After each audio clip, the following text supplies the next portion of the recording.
নমস্কার বন্ধুরা, আমি এখানে পমফ্রেট মাছের ঝাল বানাচ্ছি। তো এখানে আমি একটা পমফ্রেট মাছকে 2 টুকরো করে রেখেছি এবং এটাকে ভালো করে ধুয়ে নুন হলুদ মাখিয়ে রেখেছি। তো এরপর আমি একটা কড়া নিয়ে নিয়েছি। কড়ার মধ্যে সর্ষের তেল গরম করতে দিয়ে দিয়েছি এবং সর্ষের তেলটা গরম হয়ে এলে আমি এখানে এক এক করে মাছগুলোকে ভেজে নেব। এখানে আমি একটা একটা করে মাছের পিস দিচ্ছি, কারণ পমফ্রেট খুবই নরম একটা মাছ, তো ভেঙে যাওয়ার সম্ভাবনা থাকে। তো একটা একটা করে মাছ দিয়ে আমি এখানে ভালো করে ভেজে নিচ্ছি।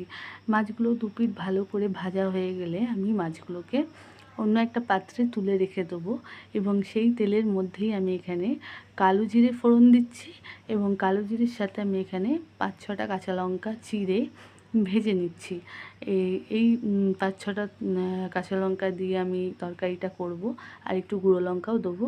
তো আপনাদের ঝাল অনুযায়ী আপনারা তরকারিটা লঙ্কার পরিমাণটা বাড়াতে পারেন।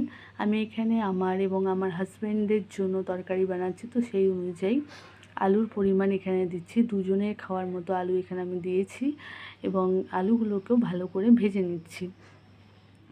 আলুগুলোকে ভালো করে ভেজে নেওয়ার পর আমি এখানে একটা মাঝারি সাইজের পেঁয়াজকে কেটে এর মধ্যে দিয়ে দিচ্ছি এবং আলু আর পেঁয়াজটাকে ভালো করে আমি এখানে ভেজে নেব।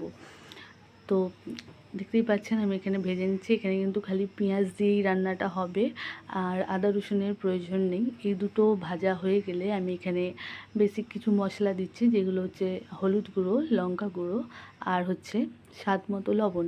এখানে আপনারা টমেটোও ব্যবহার করতে পারেন। আমি এই তরকারিতে টমেটো দিতে ভুলে গেছিলাম, বাট আমি এই তরকারিটা টমেটো দিয়েই রান্না করি। তো এই মুহূর্তে আমি ভুলে গেছিলাম বলে টমেটো দেওয়া হয়নি। আপনারা অবশ্যই টমেটো দেবেন। তো তারপরে স্বাদ মতো লবণ দিয়ে আমি এখানে মশলাটাকে ভালো করে নেড়ে চেড়ে নেবো।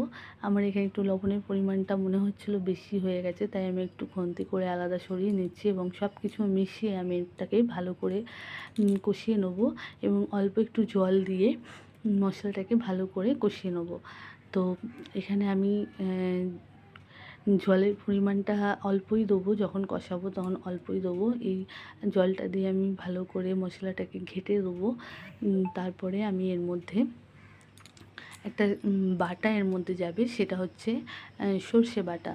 তো আমি খুবই অল্প পরিমাণ, যেহেতু তরকারির পরিমাণ অল্প, তো আমি অল্প পরিমাণ সর্ষে এখানে নিয়েছি নিয়ে এবং সর্ষেটাকে মিক্সিতে ব্লেন্ড করে সর্ষের যে গুঁড়োটা, মানে সর্ষের যে জলটা, সেটা আমি তরকারির মধ্যে দিয়ে দিচ্ছি এবং তরকারি ফোটার আগে আমি এটা দিয়ে দিচ্ছি। অনেকে বলে যে সর্ষে বাটা আগে দিয়ে দিলে তরকারি তেতো হয়ে যায়, বাট আমি এরমভাবেই দিই, কিন্তু আমার তরকারির স্বাদের কোনো পরিবর্তন হয় না। তো তারপরে তরকারিটা ফুটে এলে আমি এর মধ্যে ভেজে রাখা মাছগুলো আস্তে আস্তে দিয়ে দেবো এবং ঝোলের মধ্যে ডুবিয়ে দেবো, যাতে মাছগুলো সিদ্ধ হয়ে যায় এবং তরকারিটা ধিমি আঁচে চাপা দিয়ে একটুখানি রান্না করে নেবো, মাছগুলো যাতে ভালোভাবে সিদ্ধ হয়ে যায়। তো তারপরে দেখো আমার রান্না যে কমপ্লিট। এই রকম টাইপের একটু মাখা মাখা বা একটু অল্প একটু ঝোল ঝোল থাকবে এই তরকারিতে। এটা ভাত দিয়ে খেতে খুবই ভালো লাগে, আপনারা ট্রাই করবেন।